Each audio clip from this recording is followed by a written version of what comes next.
No research, no guidebook, no package deal. Just a drop-off in a strange country, and 2 weeks to learn as much as possible. This is globetrotting as you've never seen it before. This is Drop Me Off Here.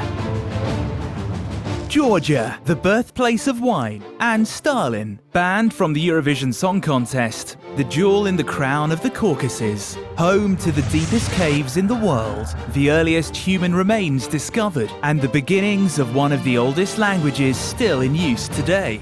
It's one of Europe's most beautiful and little-known lands. This is Jason, guileless voyager in this week's big adventure, armed with a GPS and just 2 weeks to get to grips with the people, culture and geography of Georgia. Jason has a lot to live up to. Now at an airfield somewhere in Georgia, we join Jason as he awaits his flight and the beginning of his adventure. We got picked up at Tbilisi this morning at some stupid hour. They've dropped us off here at this airstrip in the middle of nowhere.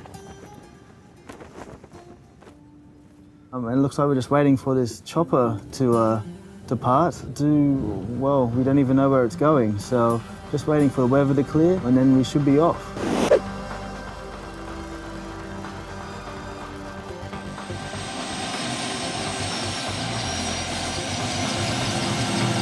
Well, so after 4 hours of waiting, we're finally off.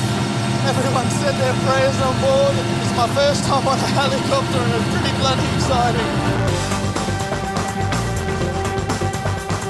As Jason heads into the heavens of the North Georgian mountains, he gets his first glimpse of his breathtaking adventure playground. From humid rainforests to semi-desert land to eternal snows, he'll have his work cut out navigating this unpredictable land.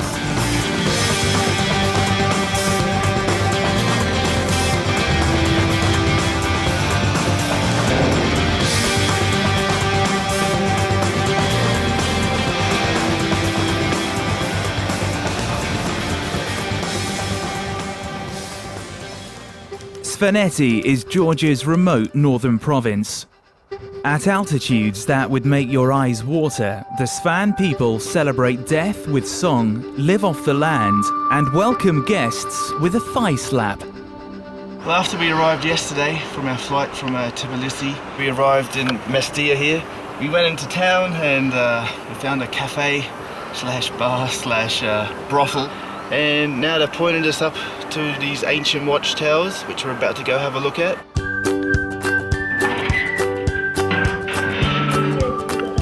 Whoa.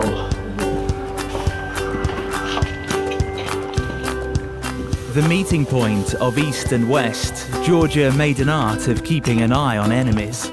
The medieval stone towers of Mestia are some of the oldest in the world. This is crazy. We've climbed up maybe 5 flights of rickety stairs and now we're sitting on the roof of one of the old watchtowers that the Vikings used to use for archery.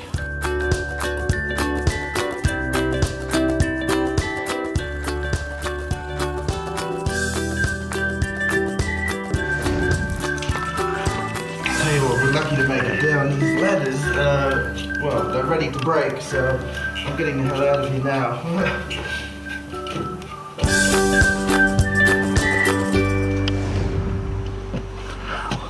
What a tower. That's awesome. With a long trip to the glaciers ahead of him, Jason gets his first taste of Georgian hospitality.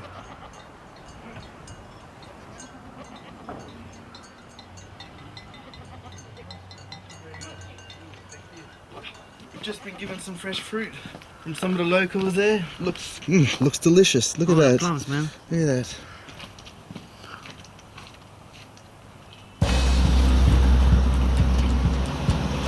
Just on our way to the trailhead of this glacier walk, and these guys have picked us up, so it's going to save us a 3-kilometre walk to the trailhead, and we've got another 3 kilometres up the mountain, and we should be reaching the glacier by this afternoon.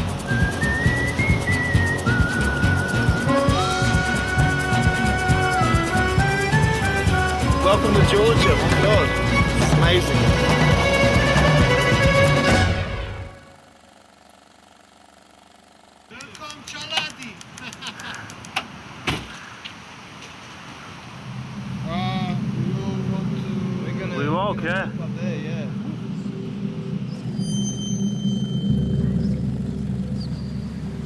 It's a treacherous 5-kilometer hike up to the glaciers of the Greater Caucasus Mountains.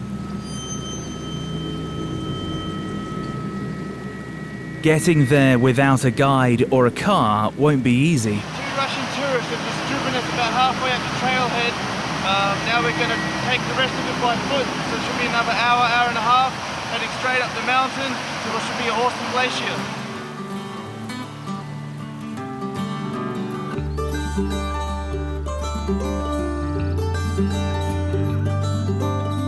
We've just passed through some kind of checkpoint back there. I've got my GPS on now, so we shouldn't get lost, but he told us straight up this way and we should be there in another hour, so we should probably keep moving.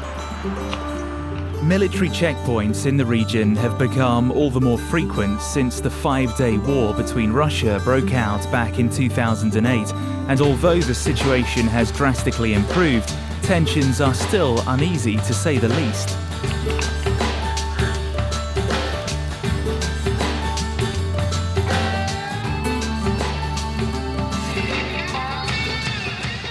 Just got first sight of the glacier and wow, it just looks amazing. I think we should try to get up as high as we can and see if we can see any further in. The Greater Caucasus Mountains are some of Europe's most magnificent. Rising some mind-boggling 5,000 meters into the air and dotted with glaciers, it's no wonder that the western region has been named a World Heritage Site. Today, Georgia is completely safe for travelers, and the mountain range's unique reputation as the most undisturbed in Europe seems certain to disappear. I don't know if I want to hang around here too long. The whole thing's melting pretty quickly and there's rocks falling off it everywhere, but beautiful.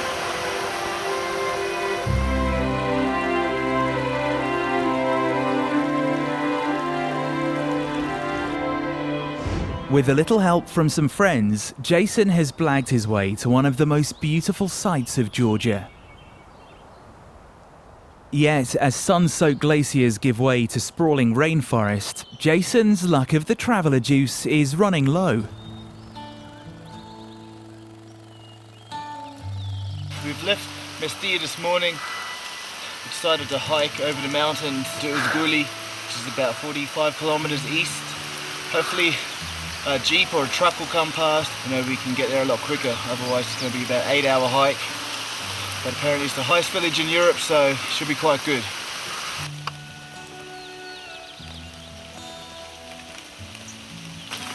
We've got about an hour into it and I think we've taken the wrong path, so we've decided that since it's raining we're just gonna stay here for a while till the rain stops or till the car comes and get nice and warm and drink some vodka.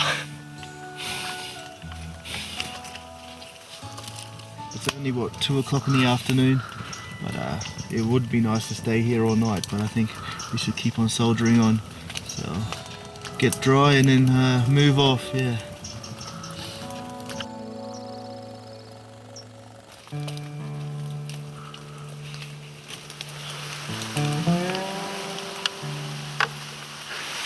That's where we're going to be spending the night, and hopefully the rain will stop and we won't get washed out. But yeah, we'll see what happens.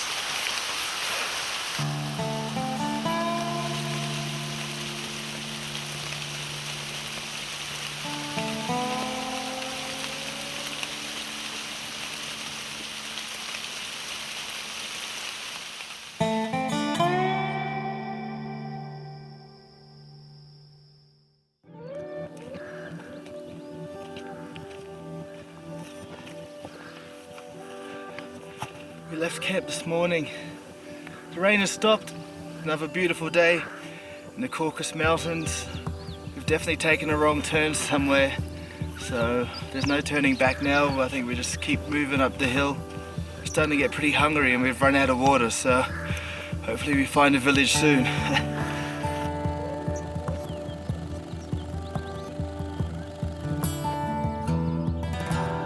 Villages are few and far between in the Greater Caucasus Mountains, and as our intrepid explorer soon discovers, it is easy to lose your way amongst the wild of the Georgian landscape.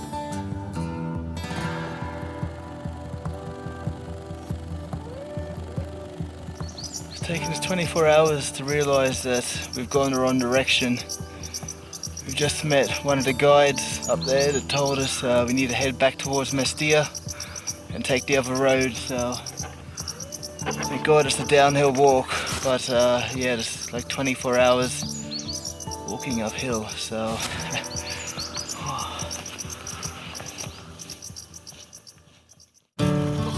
we've come back down to the main road and we're finally on our way to, well, not all the way to Rendezvous, but it's going to save us walking a few kilometres, so I think we'll get to the next town and God, I'm starving. I'll get something to eat and then hopefully find another ride, and we should be there by this afternoon.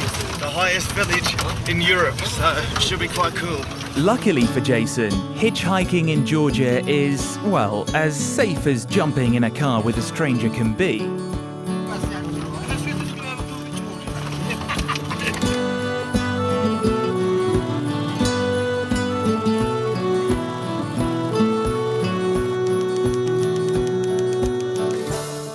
We've been invited into this family's house and we've been eating cheese, bread, vegetables, and of course vodka. So they tell us about another 12 kilometers over a mountain.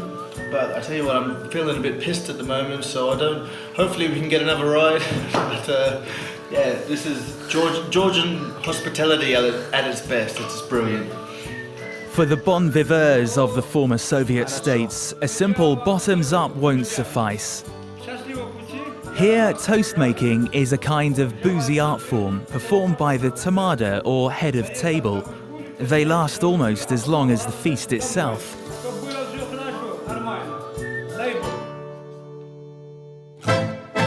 Fortified by his host's stirring words and a hefty dose of vodka, Jason is ready to hit the road again. Thank you very much, спасибо. До До свидания. свидания. We're on the main road from Mestia to Rozguli. There's just no traffic. There's no traffic on this road to take us. I want to get over this ridge, and then I think we'll spend another night camping. Oh, I've never walked this far in my life. This is insane. There's a car coming up the mountain now.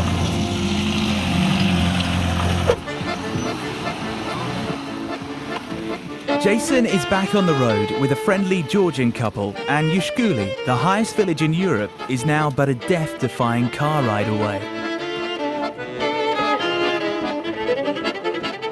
Some 2,000 plus meters above sea level, Yushkuli is covered in snow for 6 months of the year. Visitors to this isolated community are welcomed like old friends. If Yushkuli were anywhere else in the world, it might be a tourist-touting theme park by now. Yet casually scattered with 12th century buildings, it's still an area of undisturbed beauty, and it's not exactly easy access.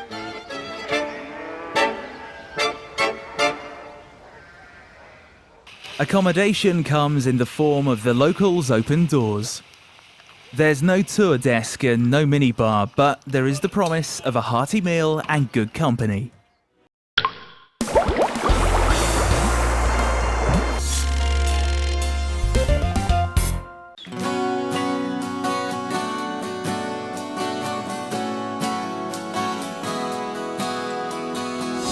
Hi, and welcome to Marine Biz TV. You're watching the world's first global maritime TV channel.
I'm sorry. I had problems at the port state control with my ship.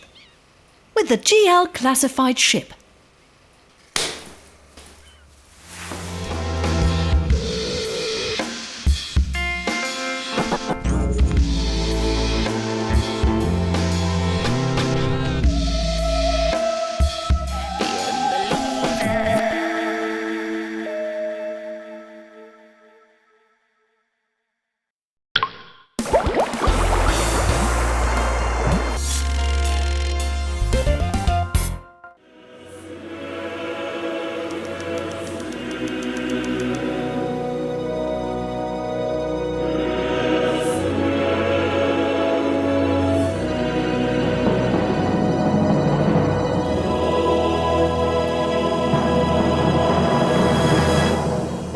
This morning they've given us a couple of horses.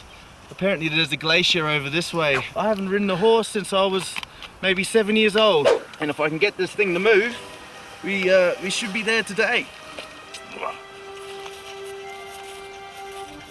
Gay, gay, gay, gay, gay, gay, gay, gay. Gay. No, no. All right, boy. Gay, gay, gay. On horseback, Gay, Jason gay, could gay. arrive at the glacier in a couple of hours. But his trusty steed has other ideas.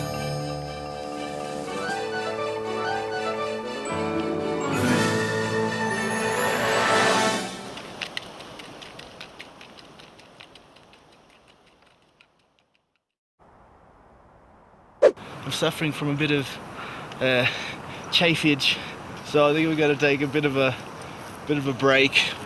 Tell you what, look at that. It's just beautiful.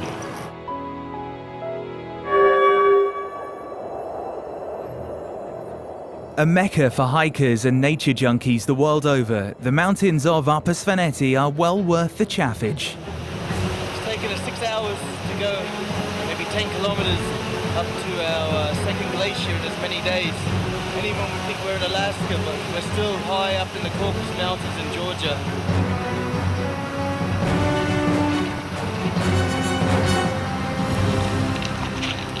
Graceful as a ballerina.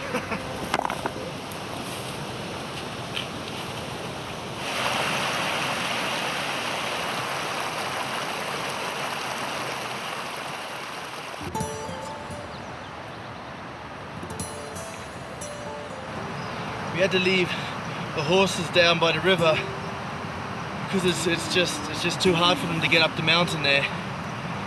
Now we ride back to Zguli, return the horses and have a look around the town.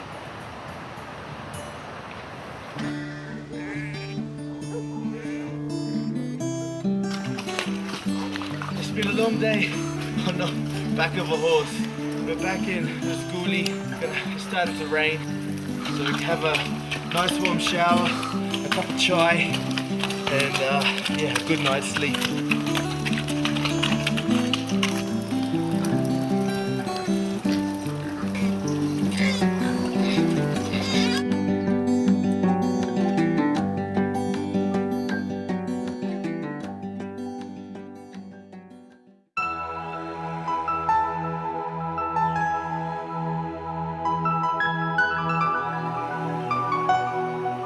As with much of the Svaneti region, Ushguli is rich in cultural history. Its chapel and stone towers like Mestia make the place feel like it's trapped in time. We've got a bit of time to kill before we leave today, so we've been told there's some ancient watchtowers up on the very top of this mountain, so we're going to go up and check them out. But it looks like a bit of a hike up there.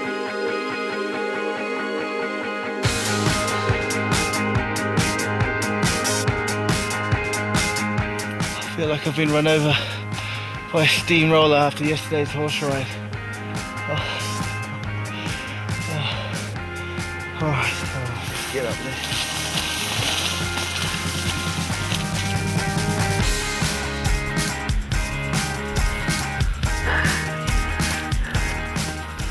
Oh.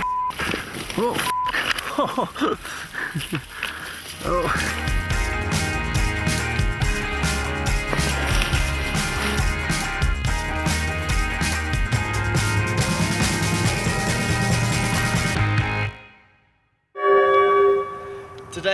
We bid farewell to Izguli and the mountain region of Svaneti. We've spent about a week here up in the mountains after our chopper flight from Tbilisi. We've managed to get a ride this afternoon from Izguli to the other side of the mountain range, which is going to save us about a 2 or 3 day hike. From now we will start heading down the mountains into the lowlands of Georgia, so it should be getting a bit warmer and some more predictable weather.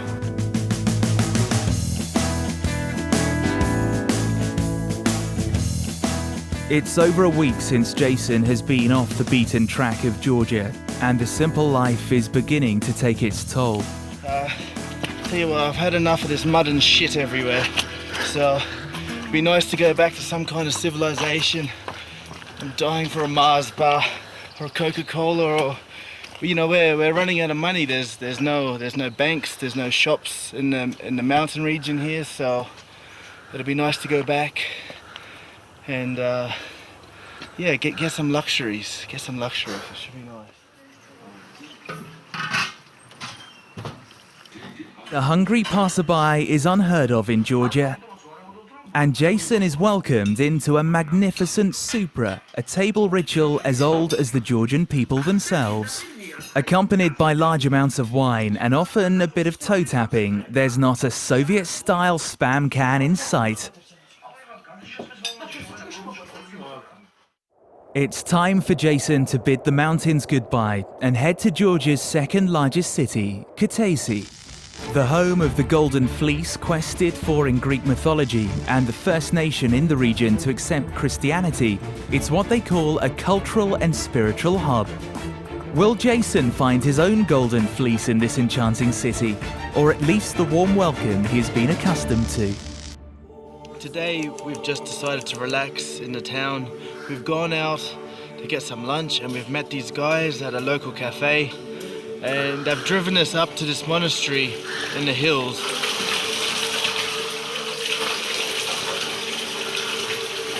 The holy water. Oh, it's bloody cold. Built in the 11th century, Bagrati Cathedral is the Eiffel Tower of Kutaisi.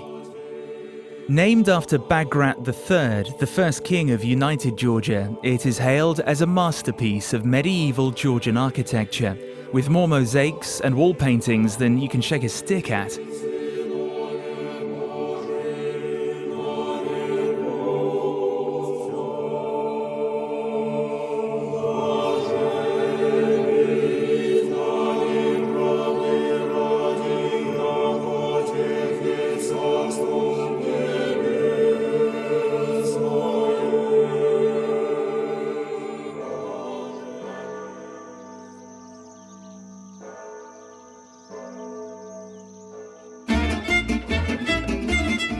Georgians are proud to have cultivated the first grape juice 8,000 years ago.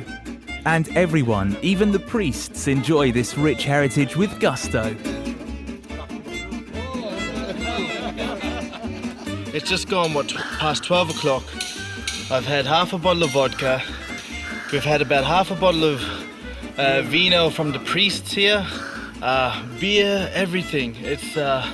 It's just amazing. The guys that invited us up here, it happens that his grandfather is a taxi driver, so we're getting a free ride back to town, and yeah, I think we're gonna go out and party tonight. And what better place to use party as a verb than a place where refusing a drink is an insult? For the people. For the people.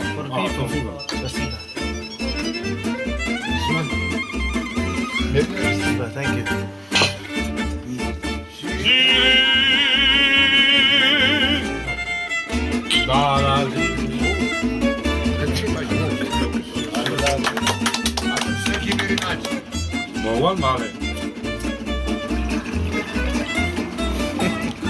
Спасибо.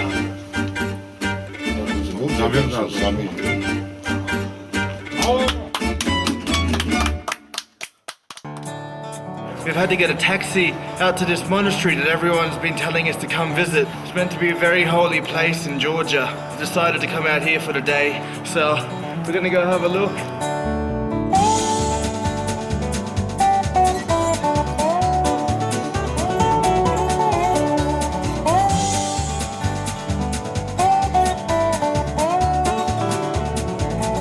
Ancient mysteries seem to cling to this honeycomb of caves hacked out of a towering mountain.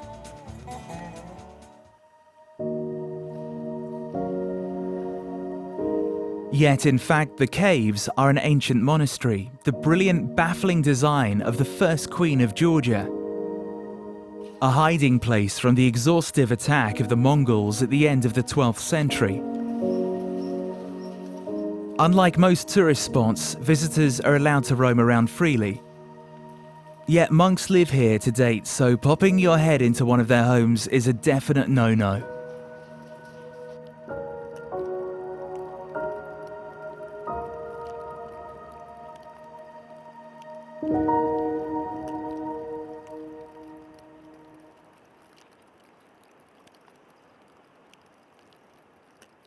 It's just a couple of days before Jason's adventure ends, and there's just time for one last hitch.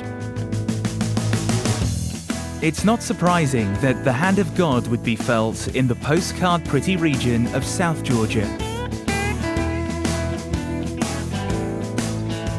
Perched on the desert slopes of Mount Garija and boasting authentic cave-dwelling monks, the David Garija Monastery includes hundreds of cells, churches, chapels, refectories and living quarters.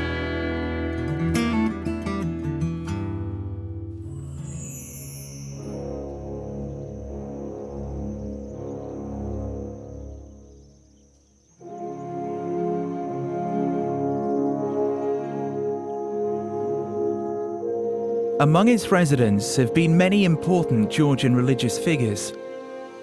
And today it's a place of reflection for travelers and locals alike. Founded in the 6th century by St. David Garajeli, the monastery was a favorite of the Georgian royals and nobility. Despite its precarious location, the monastery remained an important center of religious and cultural activity for many centuries. The high artistic skill of the medieval frescoes alone make it an indispensable part of world treasure. I think we're starting to get pretty tired after 2 weeks of non-stop travel, so tomorrow we return to Tbilisi. It's our last day, spend a day there and then back to Europe, ready for the weekend again. It's the end of Jason's adventure in Georgia. He may not have a novelty shot glass or sunbed suntan, but he survived on the kindness of strangers and manly intuition alone. How will our next great adventurer stack up? Here we are at the end of our trip in Georgia. We've only spent 2 weeks here. We've managed to see a whole lot of the country. We started off in the mountain region of Svaneti. We moved down to the Black Sea coast and then all the way to the east side to the border with Azerbaijan. I think the most amazing thing for me has been the people. The hospitality, the friendliness, open-heartedness has just blown us away. When we arrived in Georgia, we didn't know anything about the country. Our whole trip here has been very spontaneous and very unplanned. You know, it just goes to show that without any meticulous pre-planning or research, you can still have a pretty amazing trip. From sunny Georgia, nach Fombis, see you later.